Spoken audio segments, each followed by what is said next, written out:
નમસ્કાર, આપ જોઈ રહ્યા છો સંદેશ ન્યૂઝ. હું છું પ્રીતિ. સવારે 6 થી 8 વાગ્યા સુધી 121 તાલુકાઓમાં વરસાદ નોંધાયો. અમરેલીના રાજુલામાં 2 કલાકમાં 6 ઇંચ વરસાદ, જ્યારે ભાવનગરના મહુવામાં 3.23 ઇંચ વરસાદ ખાબક્યો છે.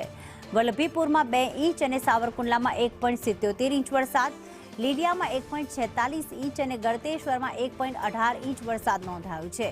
જ્યારે ઉનામાં 1.18 અને જાફરાબાદમાં 1.14 ઇંચ વરસાદ ખાબક્યો છે.